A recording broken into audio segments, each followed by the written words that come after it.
The second episode of The Last of Us Season 2 just came out, but does it hold up as much as the first episode? And most importantly, does it tackle the big moment of Joel's death better than the game does? Let's talk about it.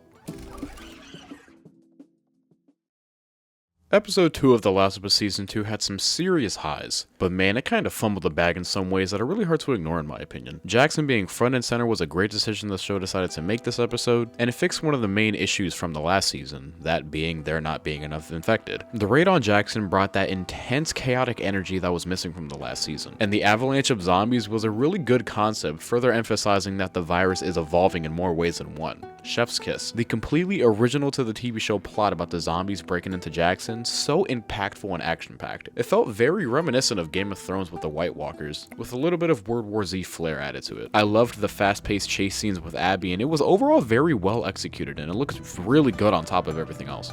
We got some great depth with Abby in the beginning of the episode. That hospital scene really cracked open her connection to the Fireflies and gave her character the emotional weight that she needed, showing that she has a real personal vendetta against Joel, instead of just spilling out all her information right away.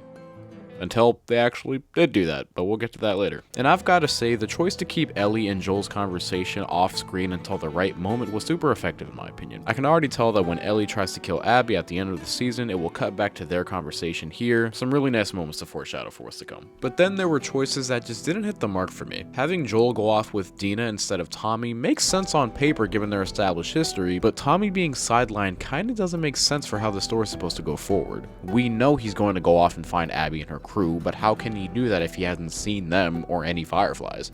Abby says in this episode that it's quite established that the Fireflies are not a thing anymore. So how exactly is Tommy supposed to be able to find them? So I may not know how Tommy will end up finding his way to Seattle and finding Abby, but we'll just have to wait and see in the next episode because I can't think of a reason as of right now on how he'll even be able to find them. The recreated game intro was cool. I sort of liked that we got to see Ellie and Jesse together instead of Dina because we didn't get to see much of Jesse before he ends up dying in the game. But it sucks that we didn't get to see the scene of Dina and Ellie together smoking weed and getting freaky. And this might be an unpopular opinion. I could possibly in the minority with this take, but I love and hate Joel's death. First off, Pedro Pascal killed it, and I will always defend him in this role, and I think he did an amazing job with what he was given in both seasons. But for fuck's sake, this scene was dragged out for so long. I was okay with Abby's monologue initially, but then she just kept going, and going, and going, and it annoyed me so much. Part of the reason why I liked the scene in the game was because of the shock value around it. We had no idea why this group was about to murder Joel, but once you start connecting the dots that they're Fireflies, it starts to make sense, and that you somewhat understand, while still being pissed off over what's happening.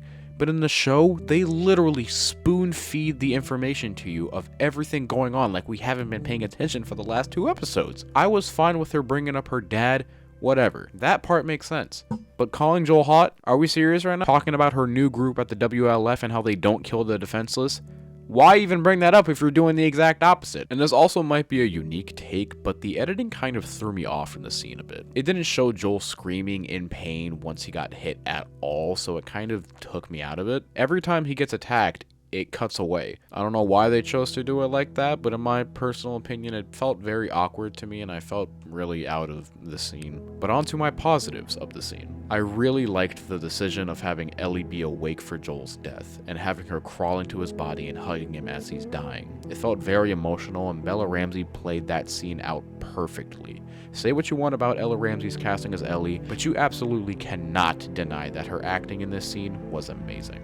Now to talk about a very popular talking point in the Last of Us community, since the announcement of Kaitlyn Dever's casting as Abby in the show. But let me clarify, I am not hating on Kaitlyn Dever at all, nor am I intending on sending hate her way whatsoever. She is a great actress and I love her work in other projects, but her as Abby in the show was a terrible idea. I don't care what anybody says. Abby's physical appearance is extremely important to her character. Her physique is the physical manifestation of her anger towards Joel. She trained for 5 years to find and be able to take down Joel. Even though the way she kills him is identical to each other, Abby in the game could definitely go toe-to-toe with Joel without the shotgun, but that is definitely not the case with the show's version of Abby. And speaking of Abby's ability to fight, am I expected to believe that this is going to happen in the TV show as well? Or this scene? Or this scene? Abby and Ellie are practically on the same level of strength in the show. That should not be the case. Abby in the show looks so unserious. They cannot possibly expect me to see her as intimidating in the show. And this is a problem that could very much make or break the show depending on how they choose to go further with the season. But we'll just have to see with the rest of the season of The Last of Us Part 2.